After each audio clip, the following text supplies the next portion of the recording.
ഞാനിതൊക്കെ എല്ലാവരുടെയും കഥ കേട്ടോണ്ടിരുന്നു.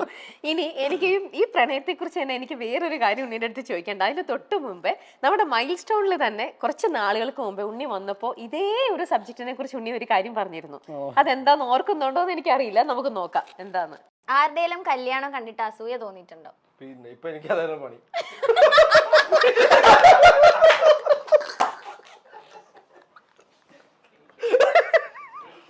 അയ്യോ, ഇതിപ്പോ കല്യാണം കണ്ടിട്ടല്ല, കല്യാണം കഴിക്കാത്തോണ്ട് കുറച്ച് അസൂയ എനിക്ക് തോന്നിയിട്ടുണ്ട്. എന്നായിരിക്കും ഉണ്ണിച്ചേട്ടാ കല്യാണം? എന്തെങ്കിലും അറിയാം. പാർവതി എവിടെയെങ്കിലും ആരെങ്കിലും ഉണ്ടെങ്കിൽ നോക്ക്. ഓ, അതൊന്നുമില്ല, അതൊക്കെ ഇവിടെ വേറെ വേറെ സ്റ്റാർസ് ഒക്കെ ഇവിടെ ഈ ഷൈനിങ് അയ്യോ എന്താണ് ഉണ്ണി അത്? എനിക്കറിയാം. പാർവതി ഇങ്ങനെ ചോദിച്ചപ്പോ ഇങ്ങനെ ബേസിക്കലി എന്റെ കല്യാണം നടക്കാത്തതുകൊണ്ടും ഇവർക്ക് ഇത് തന്നെ ചോദിക്കേണ്ടത് എന്താണ് കല്യാണം. ഇപ്പൊ ഞാൻ ചോദിക്കട്ടെ, വീട്ടിൽ അച്ഛനും അമ്മയും പറയുന്നുണ്ടോ ശരിക്കും കല്യാണ കാര്യം? അവര് ആലോചിക്കുന്നുണ്ടോ? ഉണ്ണിക്ക് ഒരു അറേഞ്ച്ഡ് മാരേജ് ആണോ അതോ ലവ് മാരേജ് ആണോ കൂടുതൽ താല്പര്യം? എന്തെങ്കിലുമൊക്കെ നടന്നാൽ മതി. അങ്ങനെയല്ല, ചിലർക്ക് ഇപ്പം നമുക്ക് ചിലർക്ക് സെറ്റ് ആവില്ല അറേഞ്ച്ഡ് മാരേജ്, എന്നാൽ ചിലർക്ക് ലവ് മാരേജ് സെറ്റ് ആവില്ല. അപ്പൊ അങ്ങനെ ഒരു ഉണ്ണിയുടെ ഒരു പെർസ്പെക്റ്റീവ് എങ്ങനെയാണ്? ഞാൻ ഇതിന് ഭയങ്കര ഇപ്പൊ ഇത്രയും സീരിയസ് ആയിട്ട് ഞാൻ ചിന്തിക്കാറില്ല ആക്ച്വലി. കല്യാണത്തെ കുറിച്ച് ഇതുവരെ സീരിയസ് ആയിട്ട് ഇങ്ങനെ അയ്യോ കല്യാണം നടന്നിട്ടില്ല അതുകൊണ്ട് എന്തോ പ്രശ്നമാണെന്ന് ഇല്ല. അത് അമ്മ പറഞ്ഞുകൊണ്ടിരിക്കല്ലേ മോനെ? ഡെഫിനറ്റ്ലി. അപ്പൊ നമ്മളിങ്ങനെ പറയും ഓക്കെ നിങ്ങൾ നോക്കൂ ഏതെങ്കിലും ഒരാൾ കണ്ടുമുട്ടുവാണെങ്കിൽ നമുക്ക് നോക്കാം. പക്ഷെ എനിക്ക് ഒരു കാര്യം വളരെ ക്ലിയർ ആണ്, ഇത് അയ്യോ ഈ ടൈമായി ഞാൻ ഈ കല്യാണം കഴിച്ചില്ലെങ്കിൽ എനിക്ക് അതിലൊരു പാനിക് ലെവലില് നിന്നിട്ട് എന്തെങ്കിലും ഒരു എടുത്തു ചാടി ഒരു തീരുമാനം ചെയ്യും. ഈ കാര്യത്തിൽ ഞാൻ ചിന്തിക്കുന്നുണ്ടെന്ന് പറയാം. എടുത്തു ചാട്ടം ഇല്ല. അപ്പൊ പിന്നെ സമയത്ത് സംഭവിക്കുമെന്ന് വിചാരിക്കുന്നു. അത്രേ ഉള്ളൂ. ഓക്കെ, അപ്പൊ ഇനി അടുത്തത് കേട്ടോ. ഉണ്ണിയുടെ സ്റ്റാർ ക്രഷിനെ കുറിച്ച് ചോദിച്ചാൽ എന്ത് ഉത്തരമായിരിക്കും ലഭിക്കുക? അനുഷ്ക ഷെട്ടി. എല്ലാ മൂവീസും കാണാറുണ്ടോ? എല്ലാം ഏകദേശം എല്ലാ മൂവീസ് കാണുന്നില്ല, എന്നാലും അത്യാവശ്യം കാണാറുണ്ട്. അങ്ങനെയല്ലേ? അടുത്തത്, ഉണ്ണി മുകുന്ദന്റെ സംവിധാനത്തിൽ ഒരു സിനിമ ഇനി എന്ന് കാണാനാകും? എത്രയും പെട്ടെന്ന് സംഭവിക്കട്ടെ. ആണോ ഉണ്ണി? അങ്ങനെ ഒരു പ്ലാൻ ഉണ്ടോ? അതെ. ഞാൻ ആക്ച്വലി കഴിഞ്ഞ 5 വർഷമായിട്ട് ഞാൻ റെഡിയാണ്. പിന്നെ സാഹചര്യങ്ങൾ ഇങ്ങനെ ഒത്തുചേർന്ന് വന്നാൽ ചെയ്യുന്ന രീതിയിലാണ്. ഓക്കെ. കഥയൊന്നും കേട്ടു തുടങ്ങുമോ? അങ്ങനെയൊന്നും ആയിട്ടില്ല? എല്ലാം റെഡിയാണ്. ആണ്.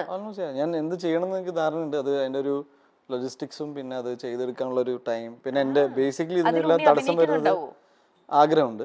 അപ്പോ ഞാനിപ്പോ കമ്മിറ്റ് ചെയ്ത സിനിമകൾ കംപ്ലീറ്റ് ചെയ്യണം എന്നാണ് പ്രയോറിറ്റി. അപ്പൊ അതുകൊണ്ട് എന്നിട്ട് ചെയ്യാമെന്നുള്ള പ്ലാനില്. Okay, good. അഭിനയിച്ച നായികമാരിൽ ഇനി ഒരു തവണ കൂടി അഭിനയിക്കണമെന്ന് തോന്നിയത് ആരുടെ കാര്യത്തിലാണ്? ഇതൊക്കെ ഓരോരുത്തരും ചോദിക്കുന്ന കേട്ടോ, ഓരോരുത്തർക്കും അറിയാനുള്ള ഓരോരോ അഭിനയിച്ച നായികമാരിൽ. ലാസ്റ്റ് ഇപ്പൊ ഞാൻ ജയഗണേഷിൽ വർക്ക് ചെയ്ത മഹിമയോടൊപ്പം വർക്ക് ചെയ്യാം. ഐ തിങ്ക് ഞാൻ വർക്ക് ചെയ്തതിൽ വെച്ചാൽ ഏറ്റവും വൺ ഓഫ് ദി മോസ്റ്റ് ഈ അടുത്തായിട്ട് ഭയങ്കര പ്രൊഫഷണൽ ആണ്. ഐ തിങ്ക് ഇന്ത്യയിൽ തന്നെ അറിയപ്പെടാൻ സാധ്യതയുള്ളൊരു ആക്ട്രസ് ആണ്. She is very good actually.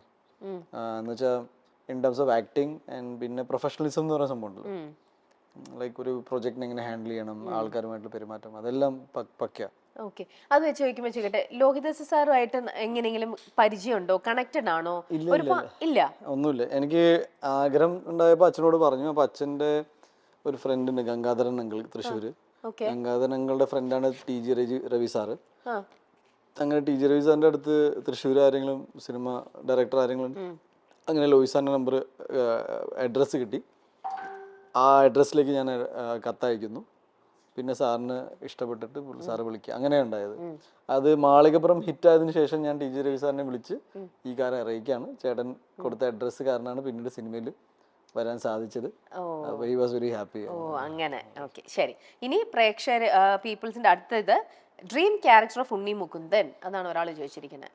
അറിയില്ല, ഞാൻ ഒരുപാട് ഇനിയും സിനിമകൾ ചെയ്യേണ്ടിയിരിക്കുന്നു. അപ്പോൾ അതിൽ വരുന്ന എല്ലാ കഥാപാത്രങ്ങളും നന്നായി വരട്ടെ എന്നാണ്. അങ്ങനെ ഇന്ന സ്പെസിഫിക് ഇല്ല.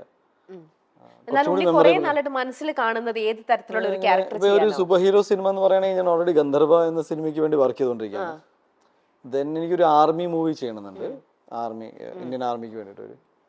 പിന്നെ ഒരുപാട് നല്ല കഥാപാത്രങ്ങൾ, അത് പിന്നീട് ഒരു നല്ല രീതിയിൽ മുന്നോട്ട്. ഇപ്പൊ ഞാൻ മാളികപ്പുറം ചെയ്യുമ്പോൾ ഞാൻ അറിഞ്ഞില്ല ഇത് ഇത്രയും നല്ല രീതിയിൽ ഹിറ്റ് ആവുന്നു അല്ലെങ്കിൽ ആൾക്കാർക്ക് ഇഷ്ടപ്പെടുന്നു. അത് മേപ്പടിയാനാണെങ്കിലും മല്ലു സിംഗ്. ഇപ്പൊ ഞാൻ മല്ലു സിംഗ് ആദ്യം റിജക്ട് ചെയ്ത സിനിമയാണ്. എനിക്ക് ഈ കഥ വല്ലാത്തൊരു കഥയാണെന്ന് തോന്നി. പക്ഷെ അത് ഇത്ര വലിയ ഹിറ്റ് ആയില്ല. അപ്പൊ എനിക്ക് അറിയില്ല, ചെയ്യുന്നത് നന്നായിട്ട് ചെയ്യണമെന്നുണ്ട്. ഇനി നമുക്ക് ജയ് ഗണേശനിലേക്ക് എത്താം. ജയ് ഗണേശനില് മുമ്പേ നമ്മൾ കുറച്ച് കാര്യം പറഞ്ഞിട്ട് അത് അവിടെ നിന്നു. ഉണ്ണിയുടെ ക്യാരക്ടറിനെ കുറിച്ച് ഒന്ന് പറയാൻ പറ്റുന്ന കാര്യങ്ങൾ റിവീൽ ചെയ്താൽ മതി. എന്റെ ക്യാരക്ടർ ഗണേഷ്, ഞാൻ ഈ അടുത്തായിട്ട് കേട്ടതിൽ വെച്ച് ഏറ്റവും എനിക്ക് ഭയങ്കരമായിട്ട് റിലേറ്റ് ചെയ്യാൻ പറ്റുന്ന ഒരു ക്യാരക്ടറായിട്ട് തോന്നിയത്. ഇമോഷണൽ കണക്ട് ഭയങ്കരമായിട്ട്. ഞങ്ങള് രഞ്ജിത്ത് എൻ്റെ അടുത്ത് കഥ പറഞ്ഞു, പിന്നെ സ്ക്രിപ്റ്റ് സബ്മിറ്റ് ചെയ്തു. ഞാനൊരു 28 ഡ്രാഫ്റ്റ് വായിച്ചിട്ടുണ്ടായിരുന്നു. അപ്പോൾ 28 തവണ വായിക്കുമ്പോഴും എനിക്ക് ഭയങ്കരമായിട്ട് കണക്ട് ചെയ്തു ആ കഥ. പിന്നെ ഞാൻ ആദ്യമായിട്ടാണ് ഇങ്ങനെ ഒരു സ്പെഷ്യലി ഏബിൾ ക്യാരക്ടറായിട്ട് ചെയ്യുന്നത്. വീൽ ചെയറിലായിരുന്നു ഫുൾ.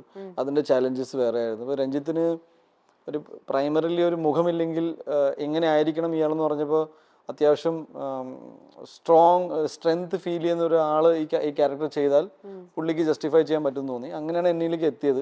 അപ്പം ഞാനും പിന്നെ ഇതിൻ്റെ ഫുൾ എനിക്ക് കഥ ഡീറ്റെയിൽ ആയിട്ട് പറയാൻ പറ്റാത്തതുകൊണ്ട് പറയാം, ഇതിൻ്റെ ഒരു ഇമോഷണൽ കണക്ട് ഭയങ്കര രസമാണ്. അതായത് ഈ സിനിമ ആര് കണ്ടാലും അവർക്ക് ഒരു kind of life is beautiful പറഞ്ഞ പോലെ ഒരു വളരെ പോസിറ്റിവിറ്റി അവർക്ക് കിട്ടും. ഒരു കാര്യം ഉറപ്പായിട്ട് പറയാണ്, എൻ്റെ സ്പെഷ്യലി ഏബിൾഡ് സുഹൃത്തുക്കൾ, ബ്രദേഴ്സ് ഈ സിനിമ കാണുമ്പോൾ അവർക്ക് രോമാഞ്ചടിക്കും.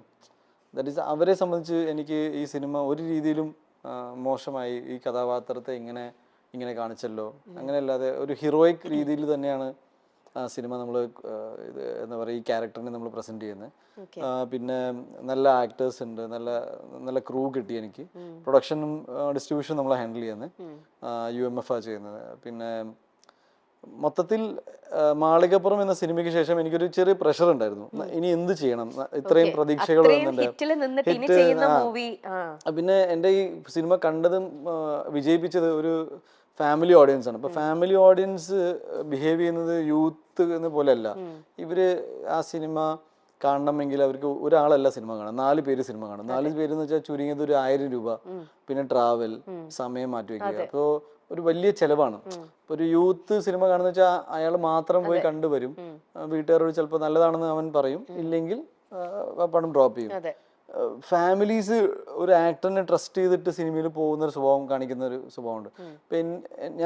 ഞാൻ കുറേ പേരെ കാണുമ്പോൾ ഉണ്ണിയുടെ അടുത്ത പടം ഏതാന്ന് പറയുമ്പോൾ എനിക്ക് നല്ലൊരു സിനിമ അവർക്ക് കൊടുക്കണം എന്നുണ്ടായിരുന്നു, നല്ല സിനിമ. അപ്പോൾ ഒരു വർഷം ഇതിനു വേണ്ടി മാറ്റി വെച്ചൊന്നല്ല, ഇതിനിടയിൽ ഞാൻ തമിഴ് ചെയ്തിട്ടുണ്ട്.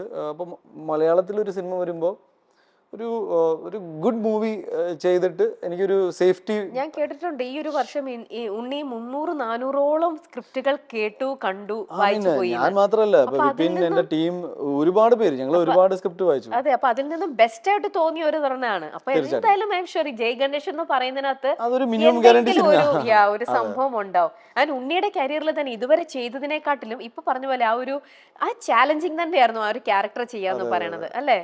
എനിക്ക് ഭയങ്കര ശാരീരികമായിട്ടും മാനസികമായിട്ടും എന്നെ ഭയങ്കരമായിട്ട് ടച്ച് ചെയ്ത ഒരു ക്യാരക്ടറാണ്.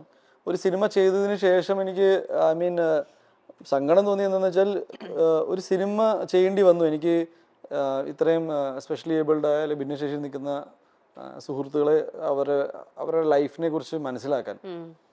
നമ്മുടെ സൊസൈറ്റി ഡിസൈൻഡ് നമ്മളെ പോലെ ഇങ്ങനെ ജീവിച്ചു പോകുന്ന ആൾക്കാർക്ക് വേണ്ടിയിട്ടാണ്, എൻജിനീയർഡ് ഫോർ ദാറ്റ്. ഒരു റൂമിലേക്ക് കയറുമ്പോൾ ബുദ്ധിമുട്ടുണ്ട്. ഞാൻ ചുമ്മാ വീൽ ചെയറിൽ റൂമിൽ കയറുന്ന സീക്വൻസിന് ഞാൻ തലകുത്തി വീണു.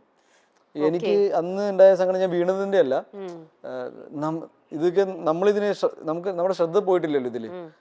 സോ ഡെഫിനറ്റ്ലി ഈ സിനിമ കൊണ്ട് ഞാനതൊരു നല്ല വ്യക്തി എന്ന രീതിയിലും മോർ എന്താ പറയാ കമ്പാഷനേറ്റ്, നമുക്ക് അറിയാൻ പറ്റി, ഫീൽ ചെയ്യാൻ പറ്റി, ഇമോഷണൽ കുറേ സാധനങ്ങൾ. പിന്നെ ഞാൻ പറയട്ടെ, ദൈവം എന്ത് ടെൻഷൻ വന്നാലും എന്നെ ഇങ്ങനെ ആക്കിയല്ലോ എന്നതിന്റെ ഒരു കടപ്പാടുണ്ട് ദൈവത്തിനോട്. എന്ന് വെച്ചാൽ ഓക്കെ, എവറിങ് ഈസ് ഫൈൻ. നമ്മുടെ ആരോഗ്യം നമ്മുടെ കൂടെ ഉണ്ടെങ്കിൽ തന്നെ വലിയ കാര്യം.